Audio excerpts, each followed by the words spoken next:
Divoxradio.com. Codiseñando el futuro.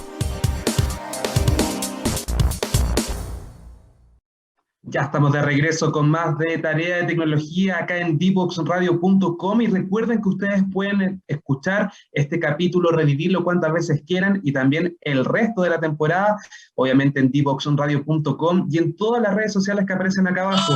Estamos en Facebook, en Twitter, en Instagram, también en YouTube, hasta en LinkedIn pueden saber quiénes van a ser los próximos invitados o invitadas, y también los temas que vamos a estar abordando en nuestro programa. El día de hoy estamos hablando sobre los problemas que están enfrentando los profesores y las profesoras a lo largo de nuestro país, y para eso retomamos el contacto con Mario Aguilar, presidente del Colegio de Profesores y Profesoras acá en la región metropolitana. Estábamos hablando, Mario, antes de la canción respecto a este nuevo programa, este nuevo plan, Seamos Comunidad, lanzado por el Ministerio de Educación, obviamente desde marzo en adelante, esta gestión nueva que está asumiendo el gobierno. Por primera vez es un docente el que está a cargo del Mineduc. Quiero saber cómo ha sido la relación del Colegio de Profesores con Marco Antonio Ávila, obviamente una persona que dice conocer las problemáticas que están enfrentando los docentes, las distintas complicaciones que se han generado, y hasta ahora, al parecer es así, se están escuchando las demandas, ¿o no?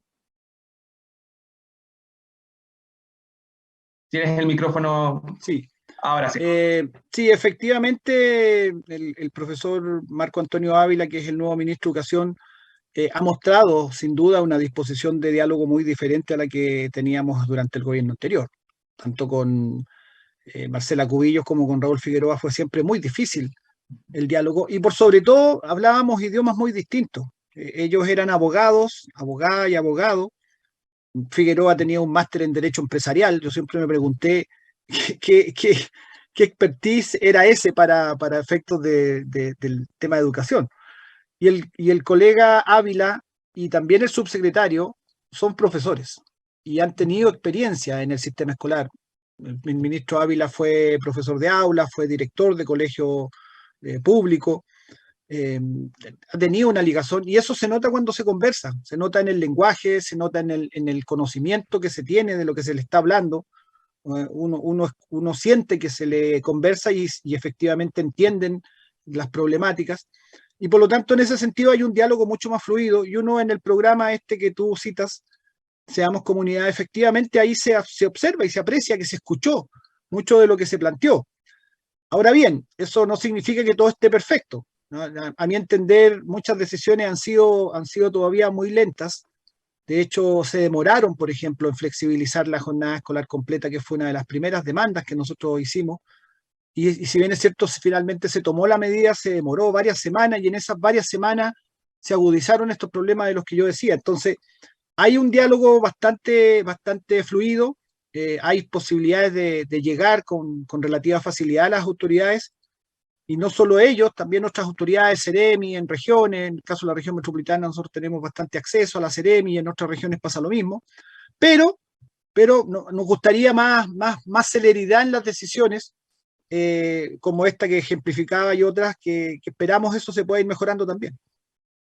Mario, pero por ejemplo, el propio ministro Marco Antonio Ávila reconoció que fue muy abrupto este regreso a las clases presenciales. Nosotros lo hablamos en el bloque anterior, que fue obviamente una mala decisión por parte de la gestión anterior, según sus propias palabras. Pero aún así, muchos apoderados, muchas personas se cuestionan por qué la nueva gestión no ha tomado medidas al respecto. Tú lo indicabas, la flexibilización de la jornada es una de esas medidas, pero ¿por qué no se suspendió? ¿Por qué no se retomó o no se tomó otra alternativa y se continuó con las clases presenciales igual? ¿Cuál fue la respuesta que le dio el Mineduc a usted respecto a esta continuidad de la jornada? Mira, nosotros no estábamos en contra del retorno a las clases presenciales. Creíamos que ya después de 2 años era muy difícil, y podría tener un impacto todavía muy grande un tercer año sin clases presenciales. Lo que sí reclamábamos era la gradualidad, el hacerlo con mucho más cuidado, y las medidas sanitarias, por supuesto, que también reclamábamos, porque la pandemia no ha terminado, y de hecho ahora está nuevamente repuntando el número de contagios, cosa que por supuesto es bastante preocupante, y por lo tanto nuestro reclamo más bien tenía que ver con condiciones, y sobre todo condiciones materiales de los colegios, que es un tema también de fondo, que nosotros hemos expuesto que hay deficiencias muy grandes por años en que la educación pública estaba abandonada y también muchos colegios particulares subvencionados, donde no se han hecho las inversiones que corresponden. Esto no es un problema solo de la educación pública, el deterioro de infraestructura, muchos ejemplos que se han puesto son también de colegios particulares con baños insalubres, plagas de ratones, palomas, salas sin vidrio. En el sur de Chile hay muchos colegios donde la temperatura en la sala de clase, dentro de la sala de clase, cercana a 0 grados, lo cual es inadmisible, vulnera la propia norma del ministerio que establecía en la normativa educacional, que señala que la sala de clase tiene que tener como temperatura mínima 12 grados, que es frío. Estar en un ambiente de 12 grados es estar en un ambiente frío, pero ese es el mínimo que establece, pero ahí incluso ese mínimo no se respeta en muchos lugares. Entonces, todas esas situaciones que son más de fondo y que son años, yo entiendo que el ministro no las puede resolver de un día para otro, son años de acumulación de graves problemas, pero entonces hay que ponerle mucha más prioridad, hay que darle mucha más prioridad a situaciones de ese tipo, y eso es un poco lo que hemos reclamado. Si después hay que suspender clases porque la pandemia llegue a un punto donde eso sea crítico, ojalá sea una decisión que se tome también con celeridad, no se espere a tener ya contagios a números graves, incluso personas que puedan llegar a tener situaciones graves de enfermedad, hospitalización, etcétera, sino que ir rápido con las decisiones porque estamos hablando de personas, no estamos hablando de cosas. Cuando decíamos flexibilizar jornada escolar completa, terminar con la jornada escolar completa, decíamos durante el primer semestre al menos, suspender la jornada escolar completa era la palabra que usábamos. Bueno, lo que se demoró produjo daño, porque hubo incidentes graves, hubo personas heridas, hubo agresiones fuertes y nosotros lo habíamos advertido. Entonces, que se nos escuche es muy bueno, pero que además de escucharnos se tome con rapidez las decisiones que se están pidiendo porque insisto, afectan a personas el hecho que no se resuelvan los problemas inmediatamente.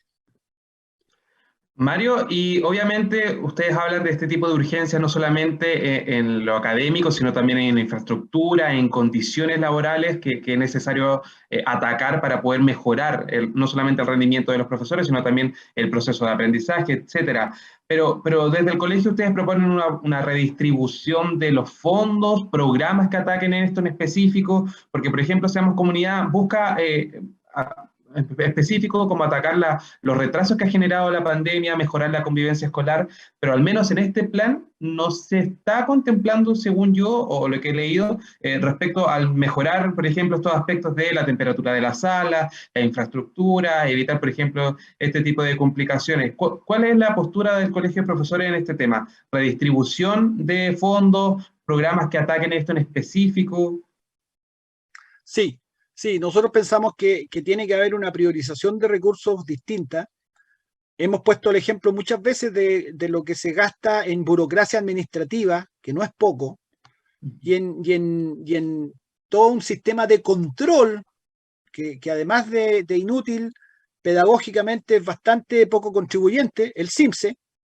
El CIMSE que se hace, según siempre se ha justificado el CIMSE porque es información valiosa para definir las políticas públicas.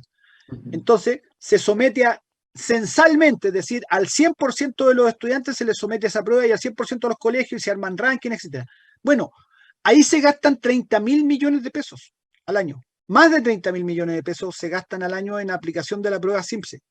Es muchísima plata. Ahora, cuando se anunció un suplemento para fondos de infraestructura para colegios, se anunciaron 10.000 millones, que es muy poco para la cantidad de colegios que hay en todo Chile.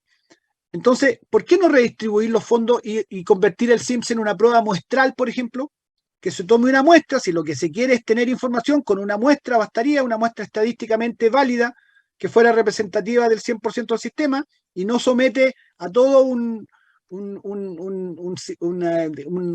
sistema. Una burocracia que se junta y que además es un negocio. Ojo, el CIMSE es un negocio, esos 30.000 millones, gran parte de ellos se gastan en servicios que se tercerizan, es decir, que se licitan a privados. ¿Ya? En esta educación de mercado, donde todo, en esta sociedad de mercado que hemos tenido, donde todo es un negocio, todo es posible de ser negocio, también la educación y los fondos que tendrían que ser para nuestros niños y niñas se gastan en estas empresas que se forman y que lucran. Lucran, esa es la palabra precisa. Entonces, hay una priorización que tiene que atender a lo urgente, y lo urgente es, en muchos colegios, atender este deterioro grave de infraestructura y de falta de recursos materiales. Hay muchos colegios donde nuestros colegas llevan el alcohol gel, porque no está. ¿Cómo puede ser eso? Colegas que ellos le compran los materiales a los estudiantes porque no llegaron los materiales pedagógicos. Estamos en mayo y aún hay colegios que no les ha llegado el material pedagógico. Eso habla de deficiencias graves del sistema que tienen que atenderse junto con contener la violencia y tomar medidas para eso, hay que abordar estos temas que son factores que ayudan y contribuyen a generar este ambiente alterado dentro de los colegios.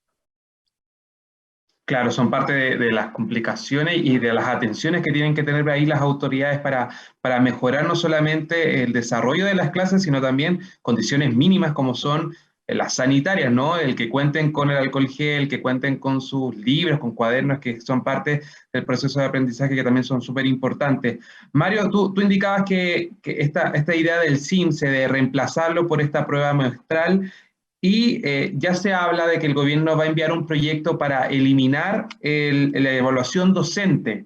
¿La evaluación docente también se cae dentro del lucro? ¿También son parte de estos proyectos que caerían dentro del lucro según lo que indica el Colegio de Profesores? La evaluación docente también es un negocio. También hay servicios que se licitan y hay gente alrededor y también gasta muchísima plata, cerca de más de 20.000 millones de pesos al año.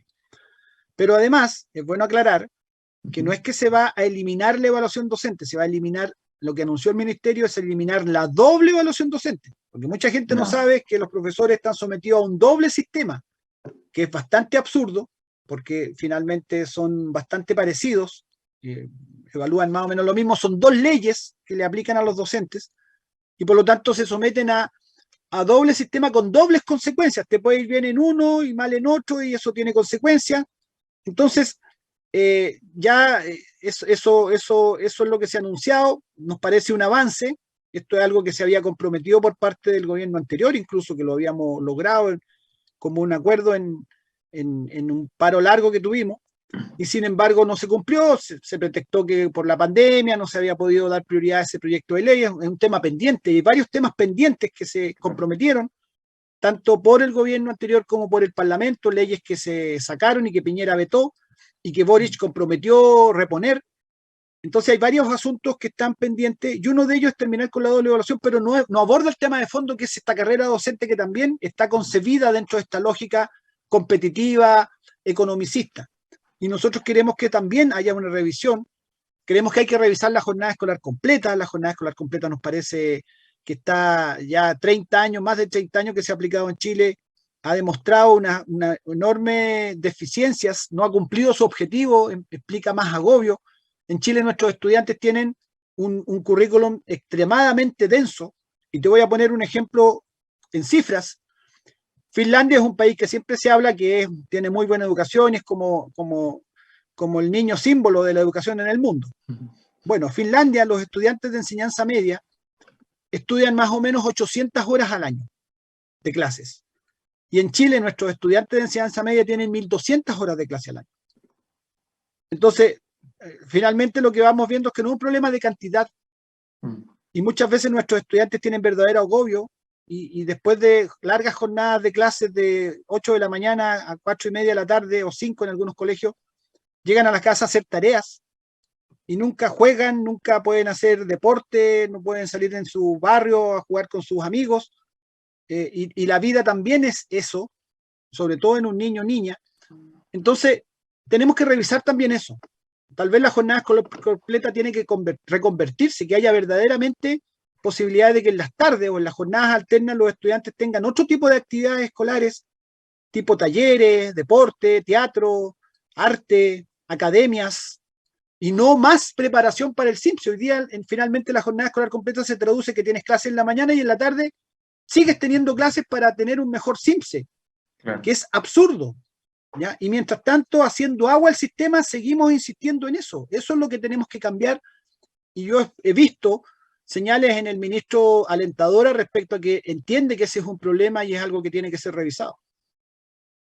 Hay varias materias pendientes, entonces, esta doble evaluación docente, la evaluación del CINSE, alternativas para obviamente mejorar las condiciones de las clases, la infraestructura. Son varios desafíos los que tiene pendiente ahí el Ministerio de Educación, obviamente con esta nueva gestión de Marco Antonio Ávila, encabezando este ministerio, esta cartera que sin duda tiene harto trabajo todavía pendiente y hartas demandas también por responder por parte de los docentes. Para finalizar, Mario, recordar entonces este llamado a los profesores colegiados a que puedan asistir a este convenio, a que sean parte de este convenio con la Escuela de Psicología de la Facultad de Humanidades de la Universidad de Chile. Entonces, ¿dónde están los datos, por ejemplo, los que quieran conocer un poquito más de estos servicios y cómo acceder también a ellos? Porque son totalmente gratuitos, ¿o no?